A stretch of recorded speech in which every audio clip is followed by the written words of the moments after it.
আজ আমার দিন শুরুই হয়েছে সকাল 9টায়, কারণ অবভিয়াসলি আজ আমার এক্সাম নেই। সো ঘুম থেকে উঠে অনেকটা পড়াশোনা করে আমি রান্নাঘরের দিকে গিয়ে দেখি মা ধুলুকে এই প্লেটটাই খেতে দিয়েছিল, বাট ওটা ও টেনে টেনে কোথায় নিয়েছে দেখো।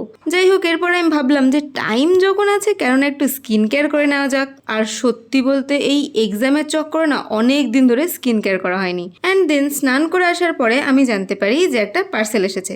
তাহলে চলো তোমাদেরকেও দেখিয়ে দিই। এটা অ্যাকচুয়ালি একটা ট্রেন্ডিং শর্ট কুর্তি। এবার অফকোর্স আমি তোমাদের পরেও দেখাবো। তো অনেকটাই ঢিলা হয়েছে, বাট আই গেস ফিটিং করে পরলে ভালোই লাগবে। এরপর আমি ভাবলাম একটা শীট মাস্ক লাগাই, আর এই শীট মাস্কটা না অনেক দিন ধরে ছিল আমার কাছে, যেটা নাকি কোরিয়ান গ্লো দেবে। তো আমার মনে হয় না যে কোরিয়ান গ্লোর মতন কোনো কিছু হয়েছে, বাট স্কিনটা হাইড্রেটেড ছিল, এই যা। এরপর আমি আমার বোনকে জিজ্ঞেস করি যে দেখ তো কেমন লাগছে কুর্তিটা। ও বলছে প্রিন্টটা নাকি বিছানার চাদরের মতন দেখতে। যাই হোক, ওর ওপিনিয়ন আমরা ইগনোর করব। এরপর বিকেলের দিকে আমি আর মা গেলাম ত্রিনয়নী হস্তশিল্প মেলায়, যেখান থেকে অনেক কিছুই কিনেছি মোটামুটি, বাট এটা ছিল সব থেকে ইউনিক। আমার মা ফার্স্টে দেখে ভেবেছে এটা একটা শো পিস, বাট আমি যখন বললাম যে না এটা চকলেট, মা তো পুরোই অবাক। আর এরপর আমার নজরে পড়ে এই স্টলটা। তোমরা লেবু লঙ্কাটা দেখতে পাচ্ছ তো?